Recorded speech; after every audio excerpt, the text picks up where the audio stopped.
Handaing chestnut, oh. Ang mahal pa na sa atin nito, 800 yata isang kilo or 700. Ayan, tumutubo na, oh.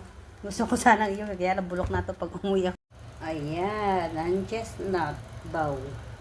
Napakadaming in-order ni Sir. Pinili ko yung mga may tubo.